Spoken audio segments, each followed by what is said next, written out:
Certainly it's a rev happy engine.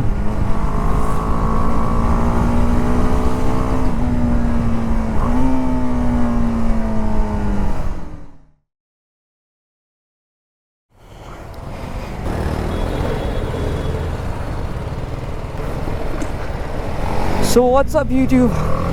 If you're watching me for the first time, I need to say that I don't talk much about the spec, but more about the riding feel and the riding posture and things around that. So let's get this started. The seating posture is pretty much comfortable. It's not at all sporty, it's completely upright. And being 169 centimeter high, I have a completely planted foot. That's a good thing.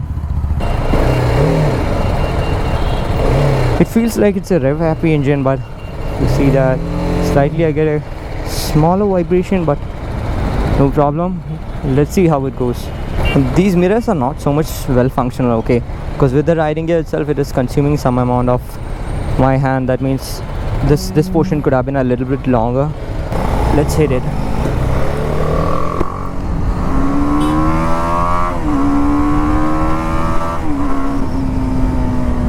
Certainly it's a rev happy engine.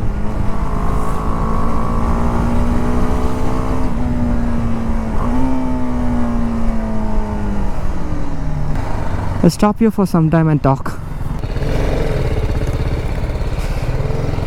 Awesome. It's not heavy, you see that? I took the U-turn quite easy.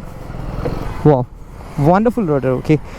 It has that feel of revving the engine, and it doesn't stress out much, but I feel a slight amount of buzz, a slight amount of vibration from the engine side, but it's manageable. I need to say that I have ridden an Apache R310 for a long time. I kept it for a review for around 1 week and I was rigorously testing that, and the slight buzz that I feel on this motorcycle is nowhere close to the vibration that I saw on the R310. The front suspension is slightly stiffer, the rear one is completely to my kind, that it accepts the city riding condition. The brakes are just amazing, people. I need to say that it's because you see this steel braided brake lines. Brakes are simply amazing. So to talk about the gearbox, actually the gearbox is pretty much smooth.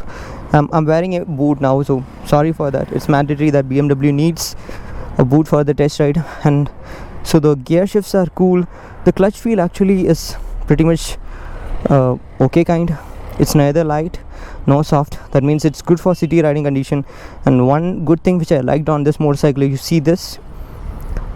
So this comes for the off-road version, and they are given the same thing for this street version also. And the seats, you see, they are wide as well as soft, and it's one of the softest seats that I have seen. Definitely wonderful on that also. And one good thing which I see about this grab rail is that this is the same setting that you see on the GS also. That means you could have that setup also here if you are planning for touring. So in that sense, you could have a tourer on this when you have that back case, as well as there are 3 holes I see over here. Definitely you can have a windscreen and have a tourer. Anyway, this is just a first ride impression. I'll be keeping this motorcycle for a week or more, and I'll try riding it and definitely reviewing in my own way. So let's talk about the mileage. The company claim mileage is around 30 km per liter, and roughly you will get around 27 to 30. And the service interval, that's one main thing which I saw, is that 10,000 kilometers, once in 10,000 kilometers. That shows 2 things. And also the service cost is around 2k to 3k.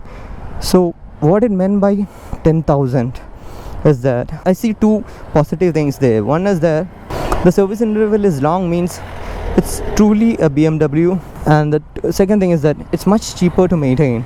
So the pickup is actually leaner, not as aggressive as the Duke 390. The torque you have in the first 2 gears, but it doesn't scare you. If you're a beginner rider, definitely you could. So the pickup is not so much aggressive, a beginner friendly motorcycle. I have 2 things to tell if you ask me whether there is anything kind of an enhancement that I see on this motorcycle. One is there's no adjustable levers, and the second thing is it comes with a Michelin Pilot Street. It's more of a road tire, a budget tire, but a Metzeler or Pirelli could have been better. Also, you see that you don't require an aftermarket tank pad.